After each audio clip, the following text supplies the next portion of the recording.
everybody, my name's Nicola and welcome back to my channel. This is the Frugal Cottage, where we talk all things money to help you on your financial journey. Today's video is all about what to do if you experience a sudden loss of income. Don't forget to like and subscribe, and let's get started.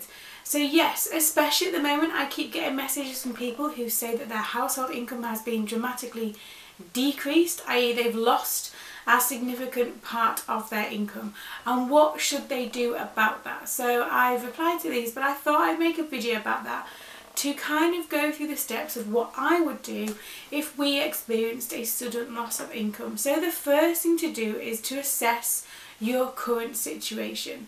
So hopefully you will already have a budget in place, but it's the time to look at exactly what is going out of your household and what you think in terms of income is coming in. And it is the time to look and assess and see just what your bare bones budget would actually be. So the things that you absolutely need to pay for and kind of can forget all the rest. Because if you've got a sudden loss of income, you need to be able to pay for those very much essentials. So the place where you live, food on the table, it needs to be just the things that get you by, rather than all of those little extras. So the first thing to do is assess your current situation and the absolute basics to survive. The second thing, if possible, is to cut back. Now obviously there are certain things in your budget that you cannot do anything about. So where you live, so either rent or mortgage, you probably can't decrease that.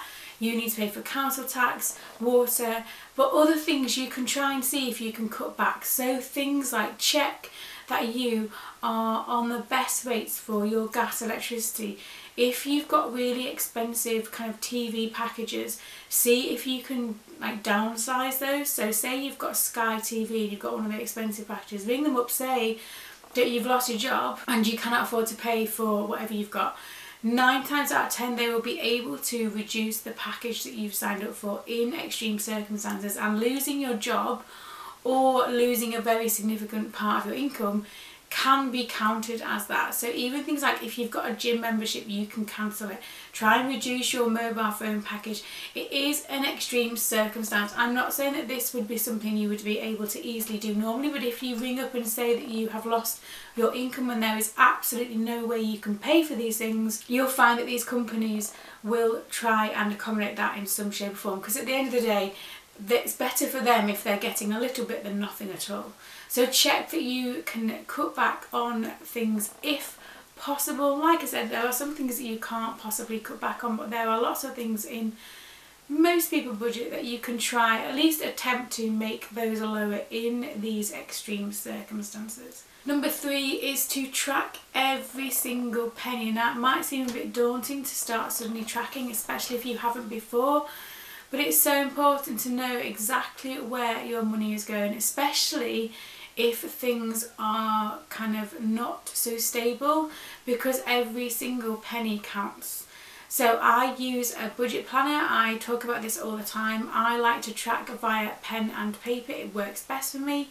I'll leave a link below down to my budget planner. I've had a new one arrive in store as of yesterday, so make sure to check that out. But whichever way you like to do that, via pen and paper, via an app, although be careful because lots of these money apps do cost money every month, or a spreadsheet or something to track every single penny so that you know exactly where it all goes. And it's so important because then you can make changes again if you need to. Number 4 is to try, if you can, especially if you find yourself without a job so you'll be at home, to try and make some money from home. So I've got lots of videos about making money from home.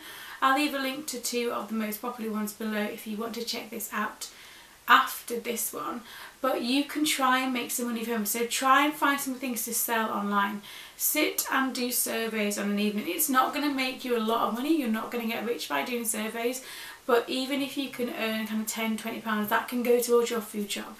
So all of these little things can add up. So try and find some things in your house that you no longer need.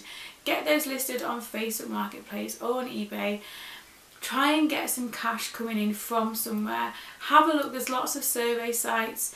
There's research, like market research groups you can do. Most of those are via Zoom at the moment, or like a via video conferencing thing. try and find some ways to bring in that extra money. And if you've got a skill, remember there's things like Fiverr where you can kind of market yourself and start to bring in some extra money. But try and bring some extra in. The easiest way is to list things that you already have in your home that you might not need anymore. That's the quickest way, especially if someone comes and pays for cash at the door, of getting some extra money in your pocket. The fifth and final thing is to try and make stuff with what you've got already. So mainly like food shop items. So have a look through the cupboards and the freezer. See if you can make kind of as many meals as possible from your cupboards and freezer from the start off point, and work through that and try and make it last as long as possible. And you know, don't be thinking you need to buy loads of things for new. Look at charity shops, go online, like I said about eBay, sending things on eBay, but you could also buy things off there. Try and make do with what you've got, and also look around for perhaps second-hand things if you do need to buy something new. And finally, I suppose the thing to say is to try not to panic. And if you are in a really sticky situation and you cannot see how you are going to survive, there are charities available to help you specifically for that. So there's Step Change, there's Citizens Advice, there's Samaritans if you just want to talk to somebody because you're feeling really low. There are places and people out there to help if you need it. So these are my 5 tips for what to do with a sudden loss of income. Do you have any tips that you could share down in the comments below? Do you agree with what I've said so far? Let me know. As always, thanks for watching. I hope you're staying safe at home, and I will see you again very soon.